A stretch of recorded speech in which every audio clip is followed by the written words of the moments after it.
Hi,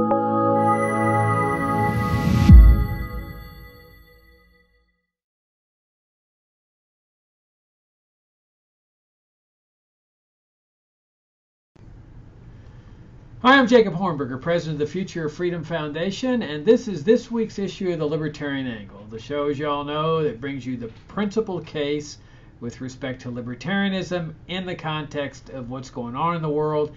And I'm joined, as I am every week, by my co-host, who also takes a principled approach to liberty, and that's Richard Ebeling, who teaches economics at the Citadel. Richard, good to see you again. Welcome to another round of Libertarian Angle.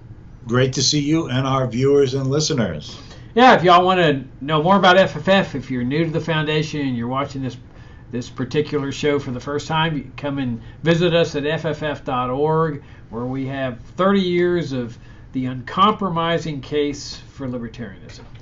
Okay, Richard, we need to revisit one of our burning issues of the day, and that is the shutdown and the wall. Trump's walls, but in a more general context, the system of immigration controls that is supposedly, precipitated this huge brouhaha that we have going on in Washington. So let me make a few points on this, and then I'll turn it over to you. For one thing, the shutdown, let me address that first. It's a total joke. I mean, I think that I read somewhere where it's just a percentage, 25% or something, that the federal government is shut down. The reason I think they're going to strike a deal fairly quickly here is because people are figuring out, like, who cares? Okay, so, if you're not if you're going to a national park, you might care because the bathrooms apparently are closed or something. But, in your ordinary life is going on with the government shutdown. Now, they've only shut down what they call the non-essential functions. And so, people are figuring out, well, how non-essential are these? Because everybody's life is going on as normal. So I think it's in their interest to strike a deal so that everybody can, so that nobody gets this sense of, oh gosh, we don't really need these non-essential functions. Now I have read articles where the people that are having trouble are all people that have to deal with the government. Like, if you have to ask for permission, since you have to ask for permission for a merger or something like that your application is being deferred, or if you're going into a public park, which of course is a socialist government-owned facility, you're going to have some problems. But for people that, just are out in the private sector, this is not having much of an effect. And, when you've got out of control federal spending, the government is spending each year more than like $800 billion than what they bring in taxes. And that $800 billion is then added on to the federal government's debt, which now totals $22 trillion. That is debt that the American taxpayer is on the hook for. Every family owes this money. So you would think they would be saying, all these people that are so concerned about the deficit and the debt would say, hey, this is a great opportunity. That look how much money we're saving. Let's make it permanent here. And no, all we hear about is all these poor bureaucrats. They need to go back to work, and they're all going to get back pay. So this is essentially just a paid vacation, because that's the way it always works. They give them their back pay. So, Richard, if they're not going to touch Social Security, Medicare, Medicaid, the drug war, foreign interventionism, Syria, Afghanistan, Iraq, the whole military-industrial complex, the CIA, the NSA, how do they expect to ever reduce federal spending? It's not going to happen, especially when we see their attitude here about how it's so important to bring all these non-essential workers back into the government. Now, with respect to this wall, this is the most ridiculous thing in the world. For one thing, this $5 billion he wants, what's that going to do? It's like a couple of miles of wall, and it's not even a wall anymore. From what I understand, it's now some steel slats. How's that different from Obama's wall? Looks to me like it's pretty much the same.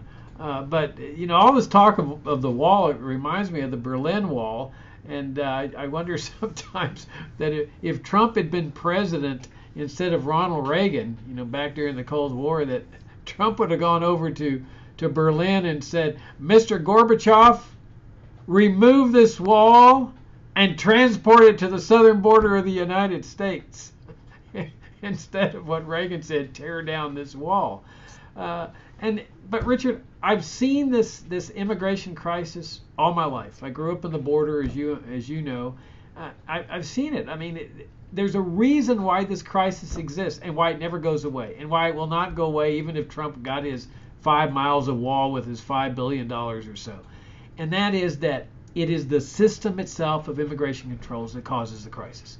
It is a socialist system. It is a system based on central planning, where central planners are planning the complex movements of untold millions of people.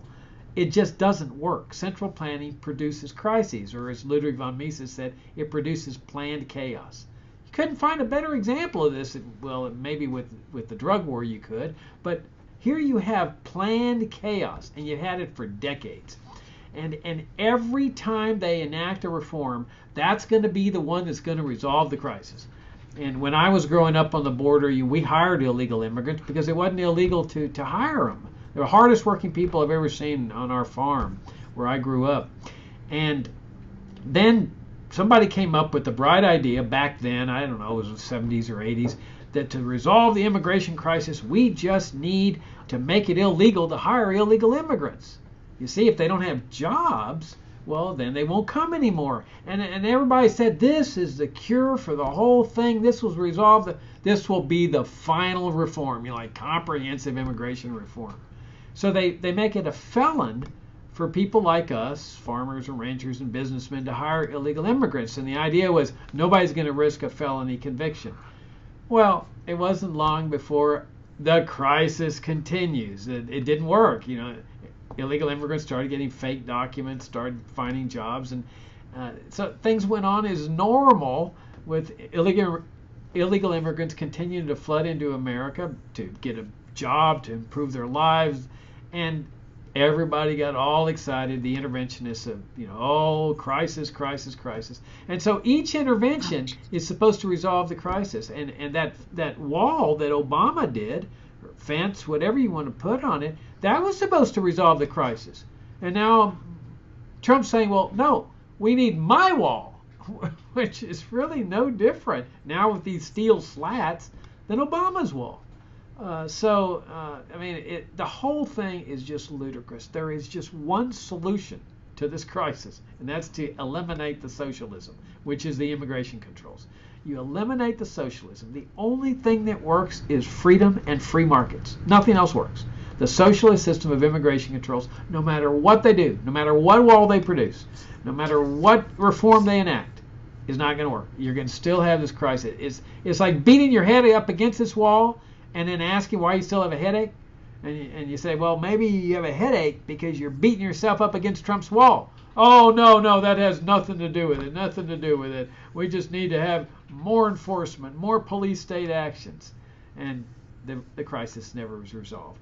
The only way to resolve the crisis is dismantle a socialist system and have a free market system, which necessarily means free trade and open immigration, the free movements of goods, services, and people across borders.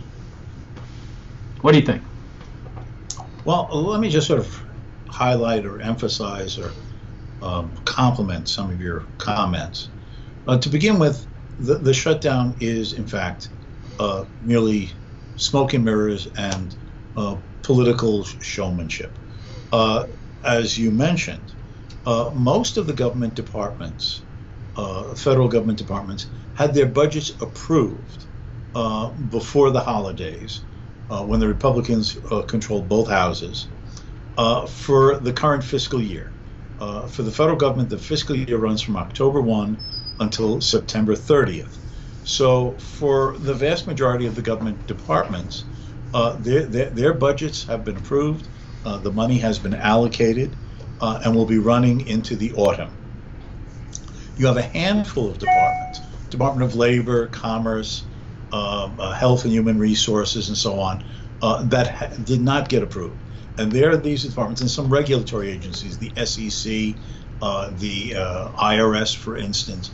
So it's a handful of government departments that technically have been non-funded. They also talk about 800,000 workers, who are affected by the shutdown. The United States government has a civilian workforce of over 2 million. Now, out of the 800,000 supposedly impacted by this, only 380,000 were sent, quote, home. The other 420,000 continue to work without pay. Now, of course, the Democrats have emphasized, making people work without pay. But from the other point of view, for as long as they are on the job, this basically means the government has not shut down. 4 out of 5 federal workers, whether they're in departments that are funded and therefore receiving their salaries, or the 420,000 who are in departments, bureaus, and agencies in which their salaries have not been formally approved by the Congress, they are busy. And in most of their activities, they are busy regulating, controlling, restricting, prohibiting, overseeing, snooping, surveilling. In other words, interfering into our personal and private affairs and market exchanges. So the idea that the government is shut down is ludicrous. What they have focused on are the visuals. The national parks and the monuments that have either been totally or partly shut down, and the image of the little child who wanted to visit Yosemite and the gate was closed and he didn't have a chance to see the natural beauty of, by golly, America. Or some parks that remained open, but they didn't have the staff to clean out the garbage cans or to let you use the bathrooms. The horror of it. The fact is the government has not been shut down in terms of what it does and oversees. The Department of Defense is funded. The Department of State is funded. All of these agencies are functioning. So this is all basically smoke and mirrors, with only 1 out of every 5 federal employees actually sent home on furlough. But as you said, will all end up getting their back pay when this passes. The other element that perhaps should be emphasized about this is that what is it that they're arguing about? And you alluded to this, Jake. We have a federal government that operates currently an annual budget of over $4 trillion. In the fiscal year that ended on September 30th, the closing amount of government expenditures was approximately $4.2 trillion. And what is this whole thing about? Trump wanting $5.7 billion, and that the Congress has only approved $1.5 billion. If you're thinking in the stream of over $4 trillion, we're talking about a miscellaneous column here. But this is what all the hoopla is about, where it's Trump defending national security and the Democrats standing up to a bully. And this is what fills the news media. It is a circus. It is bread and circuses for the masses. That's all this is. It has no impact on the rest of us for the vast majority of what we are involved in. Now, you mentioned, if they were concerned about the debt and the deficit. They're not. It does mean that the debt and deficit will impact upon us, and does. Currently, as you said, the total national debt of the federal government is somewhere in the neighborhood of approaching $22 trillion. The Congressional Budget Office has estimated that, given the current legislation for entitlement programs, the demographic aging of the population eligible for Social Security and Medicare, Medicaid, since those are currently the real drivers of government expenditure, we have a situation in which in 10 years, that is by 2028, the Congressional Budget Office estimates that the total national debt of the federal government will be over $35 trillion. They have estimated that what is now facing us is, beginning in this fiscal year, a return to $1 trillion a year deficits on the part of the federal government. That is spending $1 trillion or more each year in excess of what they're taking in taxes. That is an unbelievable drag. not only on the private sector in terms of productivity, but on our freedom, because that total amount of spending is either funded through taxes or through borrowing. If they tax the money, well, then every dollar the government has is one less dollar in your pocket, in my pocket, in Joe's pocket, in Sam's pocket, in Sally's pocket.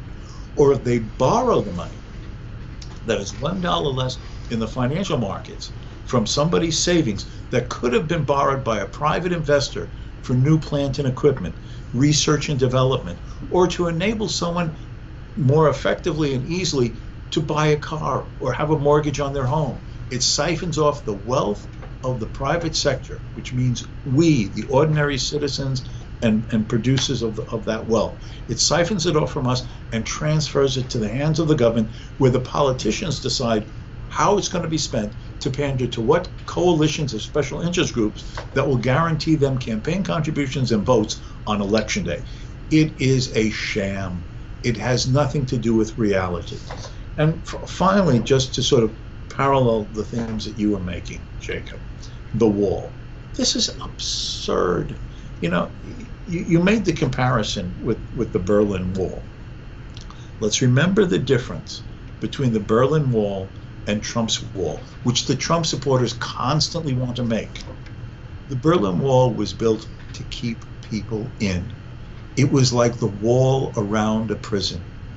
Before 1961, when the Soviets and the East Germans started building and putting up the fence, yes, Berlin was divided into World War II occupation zones. The Soviet zone in the East Berlin, and then the West, the British, American, and French zone. But before August of 1961, basically anyone in East Berlin could just cross that imaginary line dividing the city and go into the French, British, or American zones. And if they wanted to stay, there was virtually no problems with it. It was a freedom of movement within Berlin, pretty much. They had a brain drain. They had a loss of productive people. It was an ideological embarrassment. What? People wishing to leave the socialist paradise? Oh, this must be a bourgeois plot. So they built this wall to keep people in and to prevent them. What is this wall about? It is to keep people out. Let's think what that means. People who want to come to the United States, who value our country, who consider it in a positive light. And what do the vast majority of them want? To come and have a better life for themselves and their families, to work, to earn, to have an environment of greater peace and security than many of them have been experiencing in their home countries. We should be viewing this as a compliment. We should view this not as a compliment in two senses, as saying, by golly, America is a great place to want to come to, and they want to add their hands to work. A lot of people, including Trump, say, oh, they'll come here and they lower wages.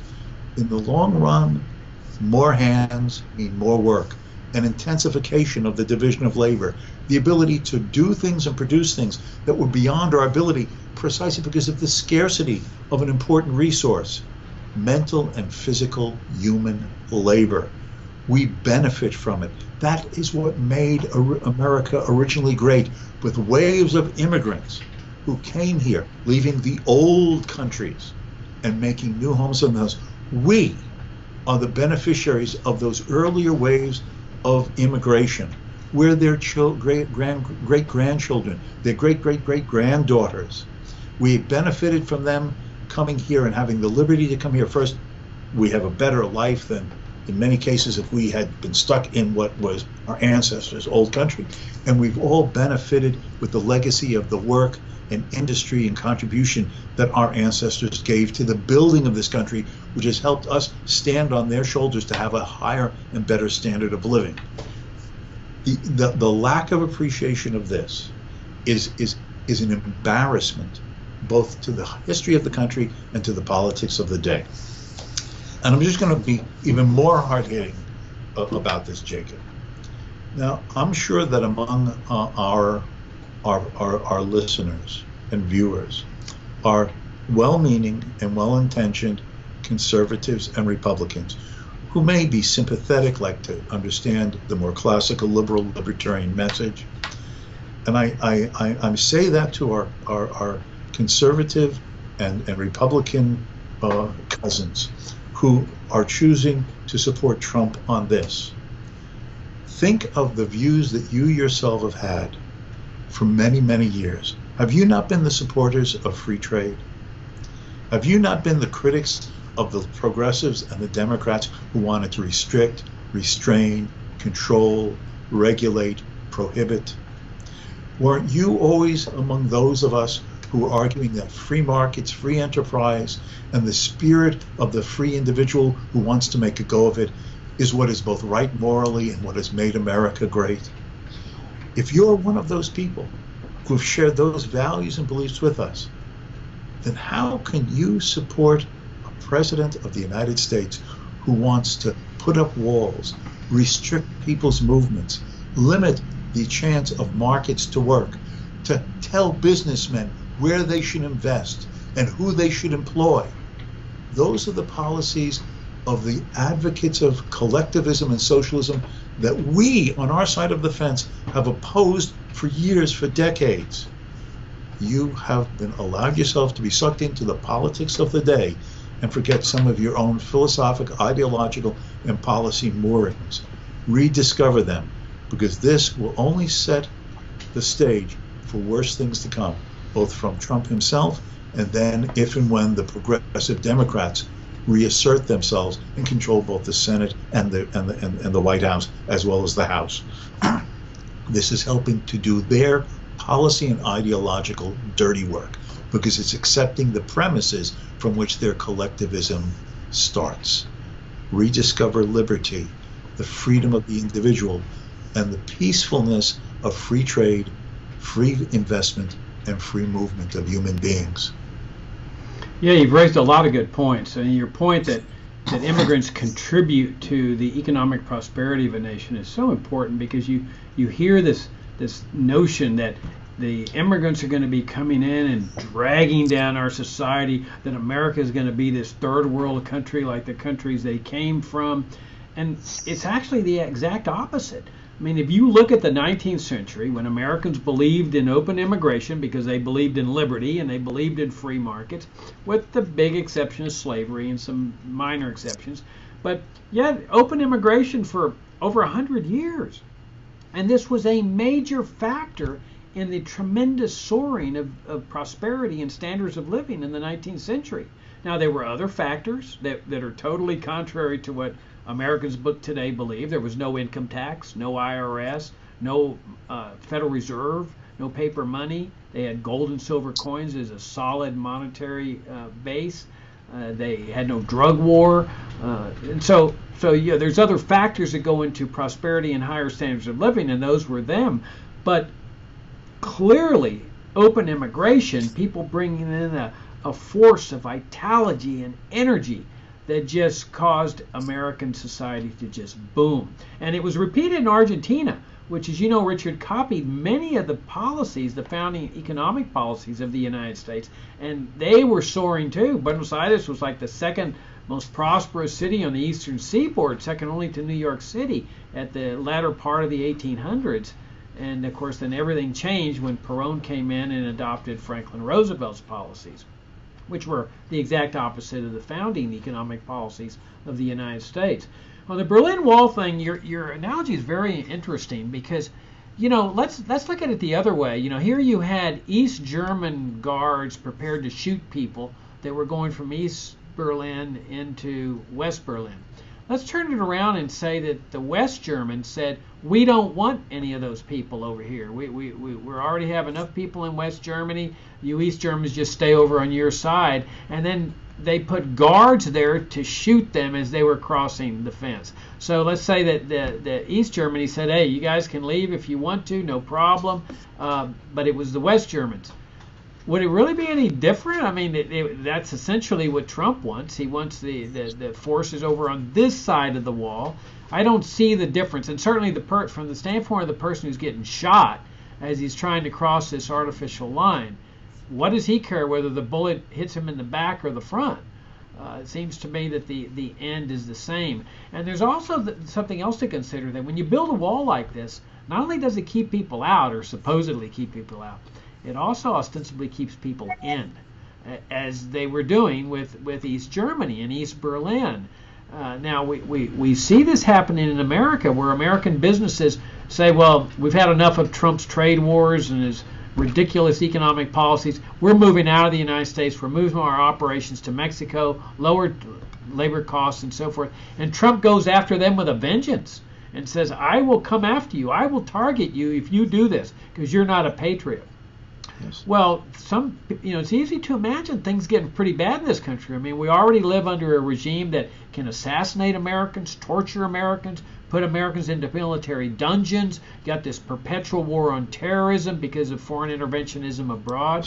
It's not too difficult to imagine that the day may come when Americans may say, hey, time to get out, which a lot of Americans are already doing. A wall keeps people in, as the East Germans discovered. And finally, there's the thing about the drug war. I mean, Trump's saying that his wall is not only going to solve the immigration crisis, it's going to win the war on drugs. Because this is not the most ridiculous thing in the world. Here's another government program that's been going on for decades. It's failed. It's destructive. It's destroyed our liberty and our privacy. And it just happens to be the most racially bigoted government program since segregation, maybe even more so. And there's no possibility whatsoever that this wall is going to stop the drug war. And here's the other factor. This is where the drug war and the war on immigrants intersect, these two government programs. This drug war, Richard, is causing mass chaos and violence in Latin America with the gang wars and the drug cartels and the turf battles. And the result is it's made society very, very violent in places like Guatemala and Mexico, where the drug gangs are threatening people. You do as you're told. You participate in this war, or we will kill you. So people are fleeing. They're trying to get their children out, because their children, teenagers and so forth, are saying, you got to do what we have to be a drug courier or so forth. So they're fleeing these countries to save their lives from this government program that Trump loves and that Republicans love and that Democrats love and have maintained for decades.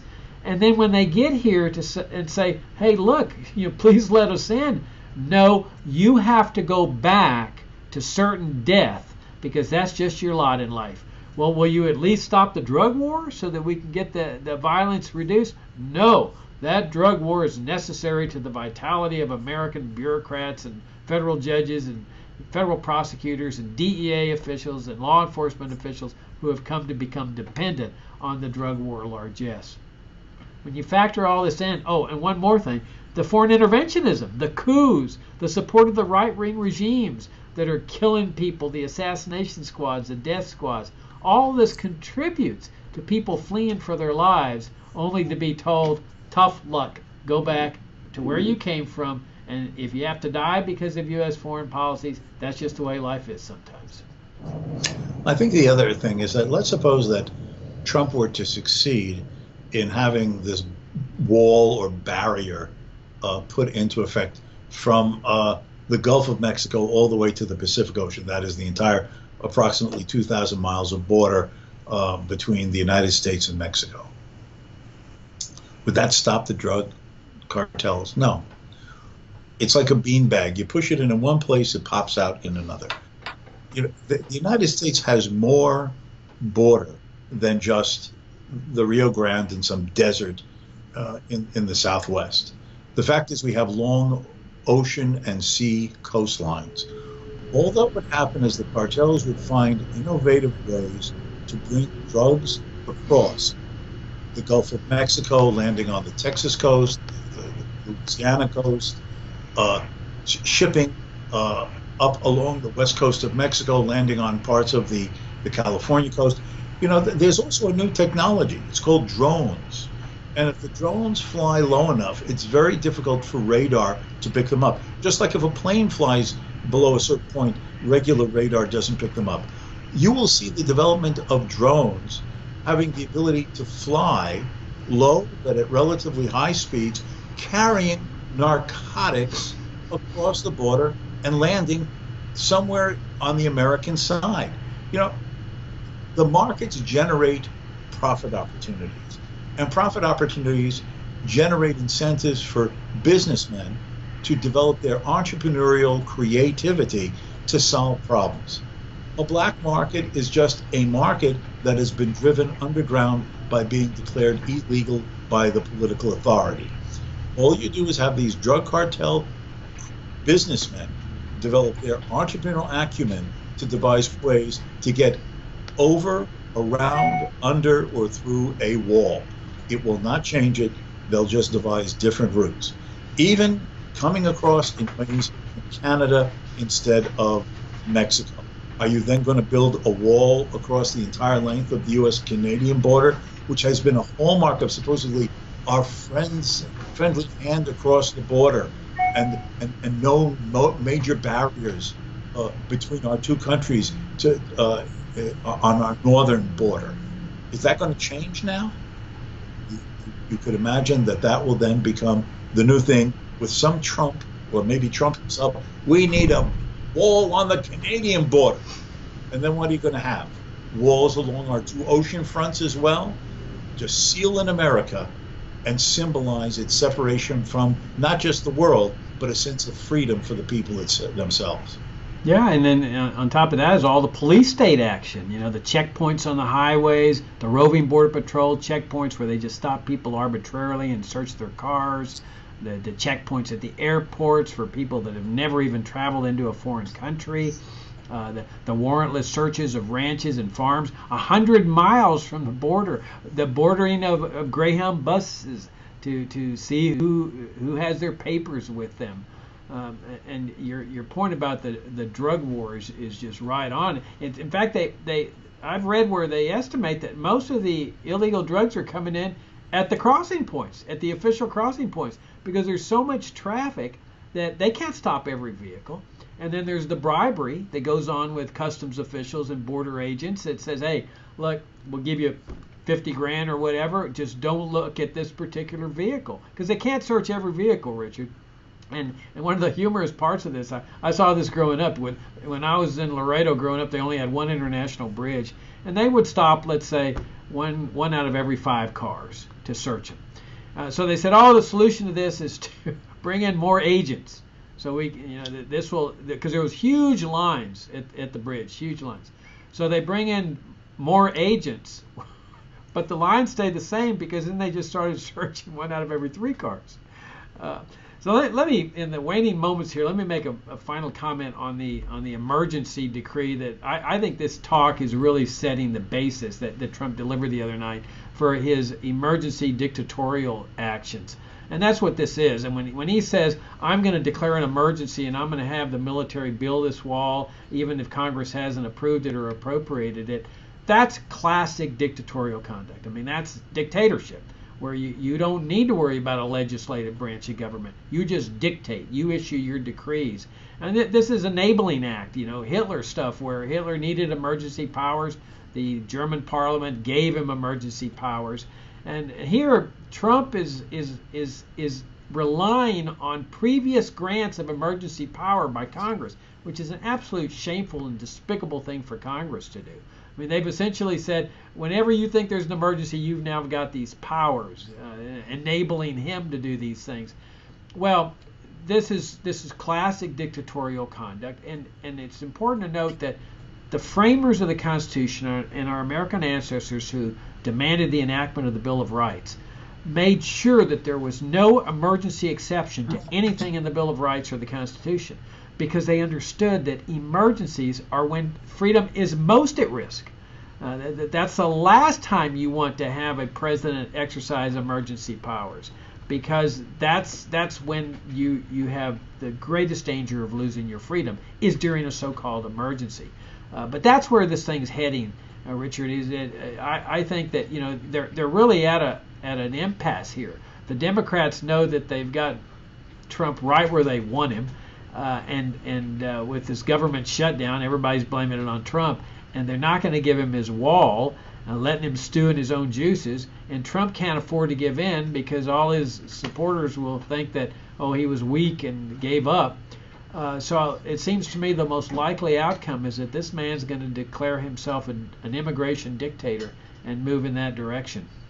Well, it's important to emphasize, particularly when so many in the media and on the left, the Democratic Party and the left in general, Trump is a dictator. He's going to do these things arbitrarily, declare a national emergency, do what he wants, spend whatever money he wants. Where did this power come from? And as you highlight, it came from previous acts of Congress controlled by both Democrats and Republicans to give previous presidents wide latitude of discretionary authority to send troops here, to allocate money, to do budgetary finagling. Suddenly, when there's someone who is about to do this possibly in ways and for things that use his privilege, I'm shocked. He's acting as a dictator. But the Congress, both parties, gave this extraordinary power to the president over many administrations that enables this person to do it. You know, sometimes in my classes, when I'm explaining and discussing various government policies, students will say, but doesn't government have to do this? Isn't this the role of government?